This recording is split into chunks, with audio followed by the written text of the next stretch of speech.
accomplishment is another thing. But you see, to ask for the number of arrests or killings, that would be a stupid question. Mr. Chair, ang tanong ko, sinasabi nyo rin na ang war on drugs ay talagang utos nyo. Diba? Pag sinabing war on drugs, Duterte yan. Sa inyo na nadikit yan. Unless, eto po, tanong na pwede nyo i-expound. May iba kayong gustong itawag doon? Meron po ba kayong gustong ibang itawag doon? Wala na po. Sabi ko, I assume full responsibility for whatever happened in the actions taken by the law enforcement agencies of this country to stop the drugs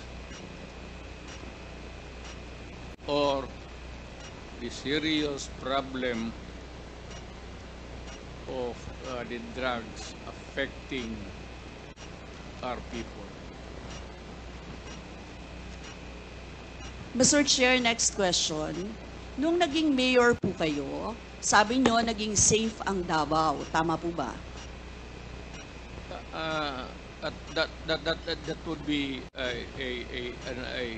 that should be answered by a third person. I would not be answering that. It would be presumptuous of me to conclude. Hindi ako magsabi. I never said that Davao City was not publicly. Mr. Chair, as mayor, masasabi nyo na naging safe ang Davao sa panahon nyo? Talaga. Kasi Talaga. walang kriminal sa kalye, Talaga. walang snatcher, Walang snatcher. walang akyat bahay, Walang akyat bahay. walang magnanakaw, Walang magnanakaw. walang mamamatay tao. Walang mamatay tao. So yun po lahat? Yes. Oh. So walang mga kriminal o walang insidente ng kriminalidad, bakit po? Merong mga incident, not totally. It would be a dream of a city not to have any criminal incidents or violence. Pero overall, Davao City was safe.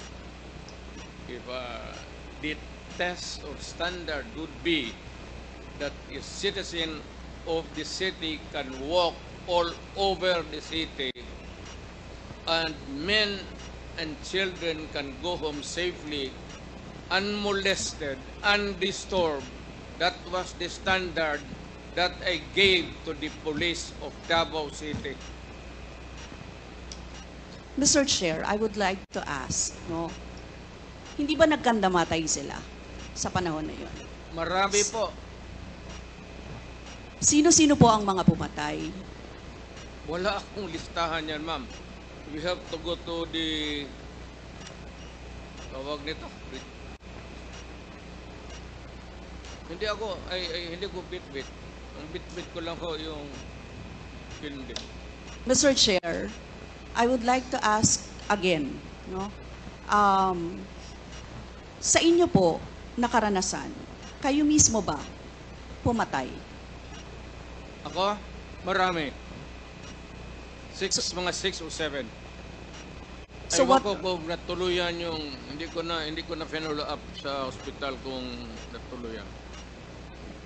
Quote ko lang, ipaalala ko ulit, Mr. Chair, kasi mula din ito sa Senate hearings, ano?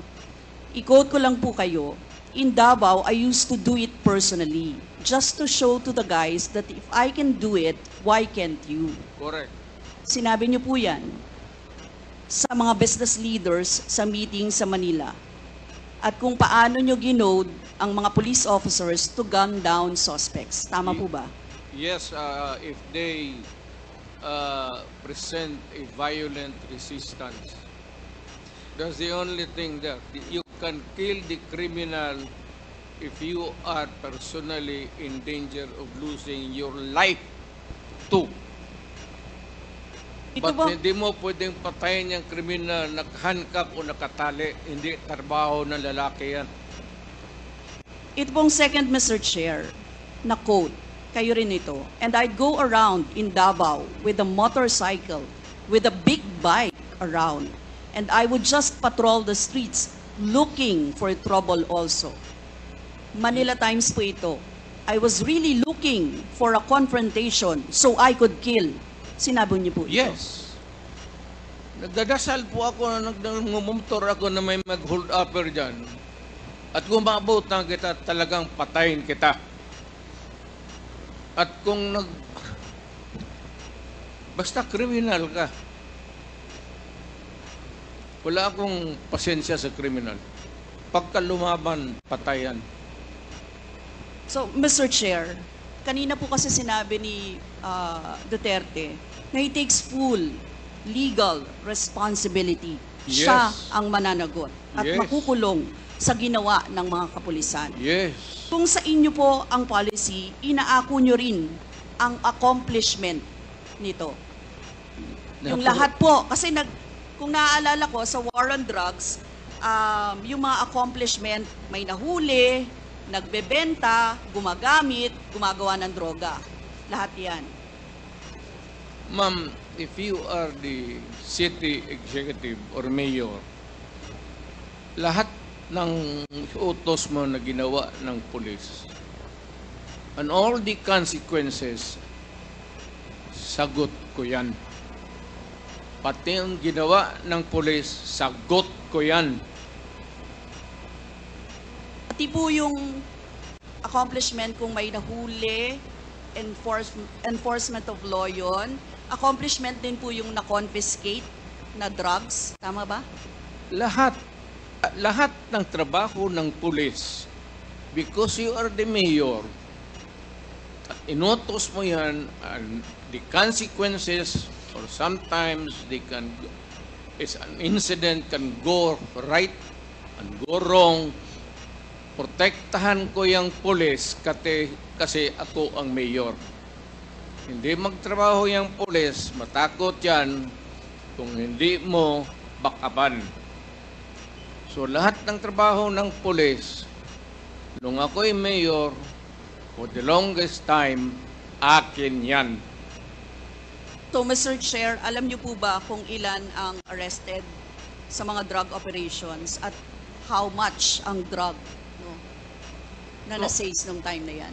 Ma'am, I was not notified in advance that I have to make an accounting for the arrested persons in Davao City. That is, I would not want to. That would not be a proper question. For a Mr. Chair, resource sabi person. niyo yung accomplishment report sa inyo yan. Accomplishment, yes. Accomplishment is another thing. But you see, to ask for the number of arrests or killings, that would be a stupid question. Mr. Chair, sinabi po ninyo na aakuin nyo lahat. Eh di syempre may accounting din kayo, Mr. Chair. At kabisado nyo, kahit nga kabisado ninyo kung ilan ang hinuli, ilan ang pinatay, ilan. Dapat may accounting kayo, Mr. Chair. And I believe, Mr. Chair, noong 2017, correct me if I'm wrong, may President's Accomplishment Report kayo.